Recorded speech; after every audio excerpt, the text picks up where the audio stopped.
Before we start, quick note, this video is for general educational purposes only and is not medical advice. If you have specific health concerns, talk with a qualified professional. And if you want clear, honest explanations about wellness technology and how to actually use it in real life, make sure you subscribe. That way you don't miss what's coming next. So let's talk about the question most people eventually ask after learning what red light therapy is. Is it actually worth trying? Because that's usually the real decision point, not the science, not the terminology, just one simple question: is this something that could genuinely help me feel or look a little better? And what's interesting is how most people actually discover the answer. They don't commit long term right away. They try a session, they see how they feel, they notice small changes, and if they like what they experience, they continue. That's how it usually begins. Not as a huge commitment, just as something new to explore. So, what do people typically notice when they start experimenting with red light therapy? One of the most common areas is skin appearance. Many people first try red light as part of a simple skincare routine. A few sessions, short exposures, nothing complicated. Over time, some notice their skin looks smoother, more even, a little more refreshed. The kind of subtle change people often describe as looking more rested, not dramatic, not overnight, but noticeable enough that they want to keep going. Another very common starting point is workout recovery. People who train regularly are often curious whether red light sessions help their body feel better between workouts. Some say their muscles feel less tight. Others say recovery feels smoother. Some just feel more comfortable getting back into movement again. That's often enough to keep them using it. Then there's general wellness. This is where many long term users end up.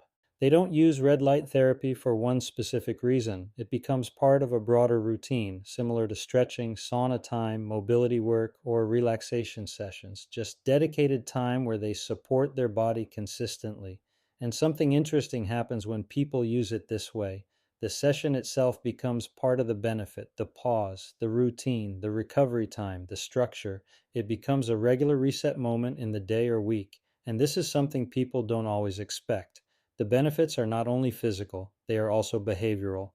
When someone schedules time to step into a session, lie down, or sit still for a few minutes, they are doing something most people rarely do anymore. They pause. No screens, no rushing, no multitasking. Just intentional time focused on recovery or relaxation. For many people, that alone becomes incredibly valuable. Some describe it as structured downtime. Others describe it as a reset between work and home. Some use it after training. Some use it before bed. The exact reason doesn't matter as much as the consistency of the routine, and routines are powerful. When something is simple, repeatable, and easy to fit into daily life, it has a much higher chance of becoming a long term habit. That is why many people who continue using red light therapy don't think of it as a treatment.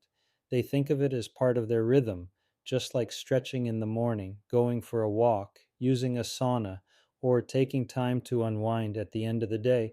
It becomes something that supports how they want to feel on a regular basis. And that's where the experience becomes personal. Some people enjoy the warmth and relaxation of sessions. Some like having a structured recovery window after physical activity. Some appreciate having a consistent moment of stillness built into their routine. Different people value different aspects, but the pattern is often the same. Simple use, repeated exposure, gradual familiarity, then long term routine. And when something fits naturally into a lifestyle, it stops feeling like effort. It just becomes something you do. So, what makes people continue using red light therapy after trying it? Usually, one simple thing. They notice something small but meaningful. Maybe their skin looks a little better. Maybe recovery feels easier. Maybe they simply enjoy how sessions feel, and that small positive signal is what turns curiosity into habit. This is important because most people don't start with a long term plan. They start with a single goal: support skin appearance, support recovery, support overall wellness. Just one focus. Then they experiment, adjust, learn what works for them. And if it fits their lifestyle, it stays. If you talk to experienced users, many describe the same pattern. They began with curiosity. Then they noticed gradual benefits.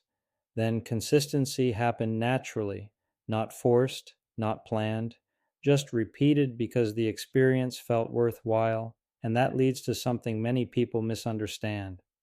Red light therapy is not something you commit to before trying, it's something you experience first, then decide. So if someone is curious where to begin, the simplest approach is this: start small, choose one area you want to support, try short sessions, pay attention to how your body or skin responds. That's it.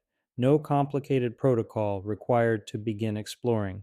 Now let's bring this back to the original question: is red light therapy worth trying? For many people, it becomes valuable because it's non invasive, simple to use, and easy to test for yourself.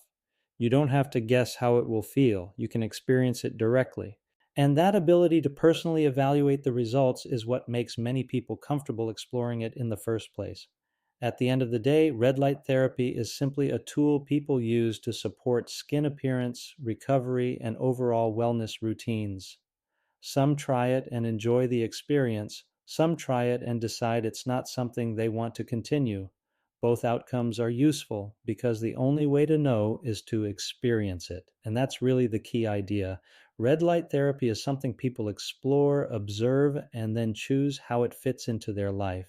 If this helped you better understand what red light therapy is really like in practical everyday use, subscribe to the channel. We break down wellness technology in simple, realistic ways so you can make confident decisions without confusion or hype.